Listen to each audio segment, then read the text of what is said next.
The Cup season, saying their real test will come against Noosa and Maroochydore in a month's time. But for now, the Crushers are sitting pretty on top of the table, 4 points clear of the pack. It doesn't get any better than 4 from 4. Des Allen, a very happy man a month into the season. The coach was even amazed when his side ran into a massive headwind against Kawana last Sunday and came off with a 10-point half-time lead. Maybe intensity. I think at the moment our enthusiasm is a lot better this year than what it was at the start last year. Nippy halves Rowan Molyneux and Ben Smith have been a revelation for the Crushers so far and have both been named in the Falcons battalion squad. Smith in particular has starred since moving from fullback to the number 7 jumper. I won't take any accolades for where Ben's gone to halfback. An old front rower told me to give him a shot there and he's been going very well.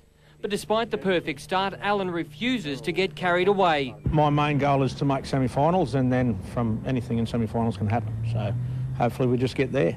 Already eyeing off clashes against Noosa and Maroochydore in a month's time, Allen says Bribie are the season's dark horse. On Saturday night, the Crushers trek north to meet cellar dwellers Hervey Bay. The coach guarded against complacency. They have a bit of a go at home. They're up 12-6 against Maroochydore, so we've just got to go out there and be focused on what we've got to do and hopefully come home with the points. Chris Pace, 7 News. Players set to back up from rep duty tonight. The Crushers will have their work cut out against the Devils, and coach Des Allen is wary. Yeah, they'll be tough. Yeah, they always have a go, and like you say, wet weather brings everybody back a bit closer. You know, forwards, it'll be a forwards game. Kick and chase, that's all this is. I look behind you and I see the ball work pretty forward orientated, so I take it Saturday night's going to be pretty up the middle. It'll be a forwards game. Yeah, for sure, Ben. I think so. You know, what it's going to come down to is mistakes, and hopefully try and play down their end, and they might make a couple at their own goal line, eh? Des, you're never really outspoken. You're fairly humble, but you're undefeated. So yeah, it must be working. Oh, it's good, actually, you know, but we've got a long way to go. You know, the good thing about at the moment is the depth, because we've had a few injuries, and the guys that have come up are doing the job. So, you know, and it's good to have that. There's young fellas in there, like young Jason Termy, for one. You know, like he's taking the ball by the hands and he's having a go. But I notice a number 6 over there behind you, like old James Ward. Is there any thought of him? He wouldn't be training. Is he just training you to keep fit, or is he? Oh, I think I've had a yarn to James. He's just playing it by ear. I don't think so. He's just helping me, which is good. I've asked him to come and help me, so he's helped me out. It's good. All right, if you're going to be gimpy, you got the home ground advantage. Is that all you need? Yeah, and a bit of gumption, eh? A lot of ticker on Saturday to get this one. Sent out an ominous warning to its opposition with an awesome display. Despite having star halfback Ben Smith watching from the sidelines, it really didn't matter as the Crushers steamroller smashed the Gympie forwards, rattling in 2 converted tries in the first 10 minutes.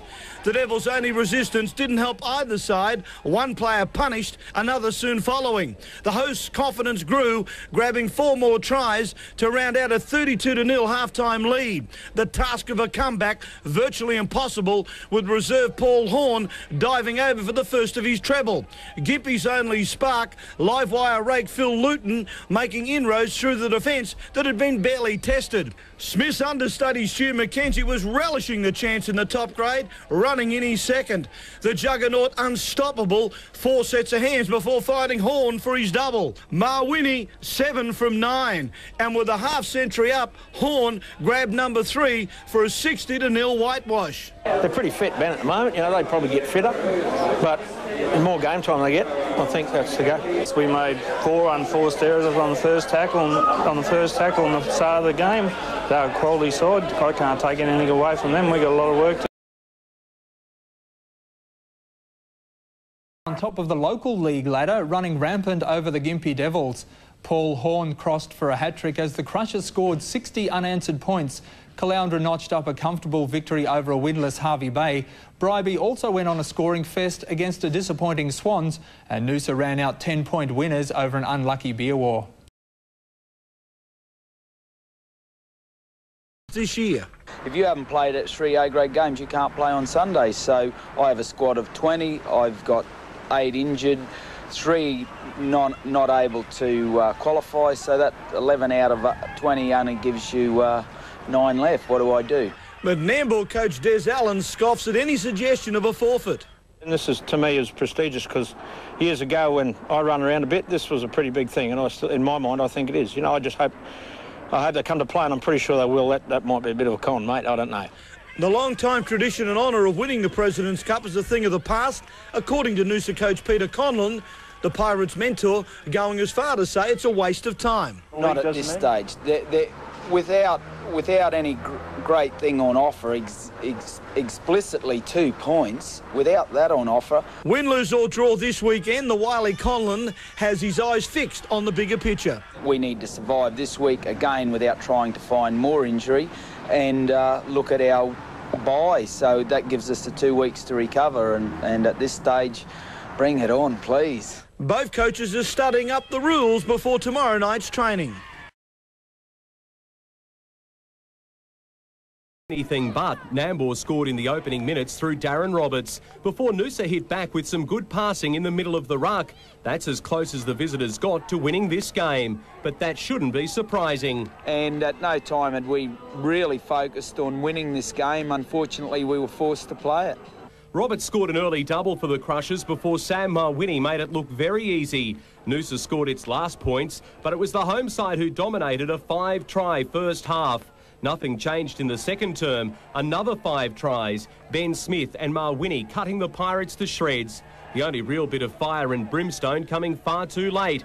Nambour taking its first major trophy in some time, and nothing should be taken away from them. They look like a quality side. If you look down the track in years to come when they look back, you know, not very often you get to playing final, so you might as well grab them while you can. This might have been a blowout, but this comment is bound to make the next match between these two sides one to watch. Nambour have something to be proud of. They did a good job on my reserve grade side there. We'll have highlights of the reserve grade final tomorrow night.